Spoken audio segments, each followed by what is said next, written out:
Well, let's go to the story now. Today, the High Court in Thohoyandou is expected to receive a report on Christmas Day murder accused Enoch Ndou's fitness to stand trial. Ndou is accused of gunning down 7 of his family members on Christmas Day in 2021. The submission will be the second psychiatric report admitted into the court records. For more on this trial, let's now speak to our reporter, Pimani Baloyi. Pimani, good morning. Thank you so much for making time for us. Why did the court ask for a second opinion with regards to the mental state of Enoch Ndou?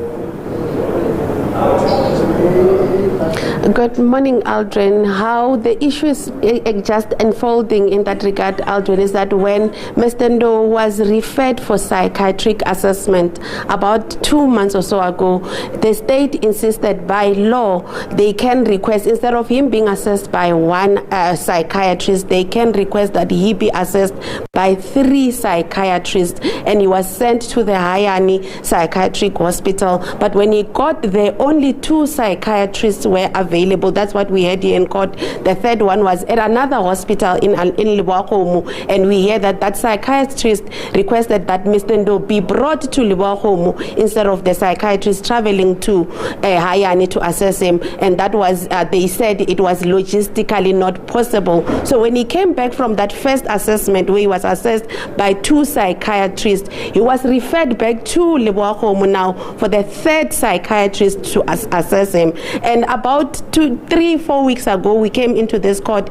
That report was due to be delivered into the court, but the psychiatrist requested additional time, stating that she needed to get information from his workplace at the Bupilong Hospital in the northwest, where Mr. Ndou worked. At the time of these shootings, he worked as a nurse in that hospital, stating that that was very crucial information that she needed to include in addition to the assessment that she had done. So Aldrin, today is very significant in terms of we'll find out whether this matter will be able to proceed or not, because we've had 3 doctors assessing him. We don't know the content of the first report, but we do know it was conducted by 2 doctors. So this second report today by a 3rd doctor brings to 3, which we are hopeful that today when this court starts, we will hear the content of both reports and we'll hear the recommendations of all 3 psychiatrists on whether Mr. Ndou is fit to be tried or not. But we must recall that it was said also in this court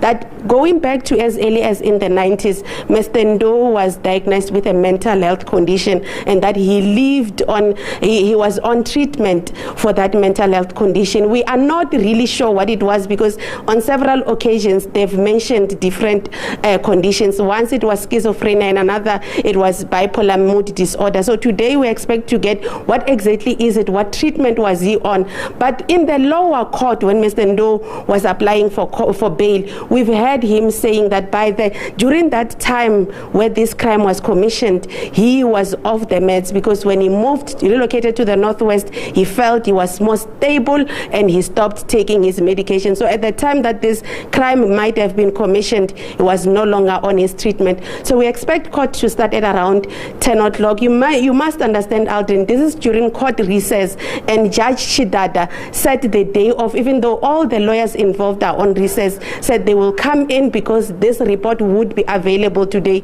so that they ventilate the way forward regarding what these 2 reports say, Aldrin.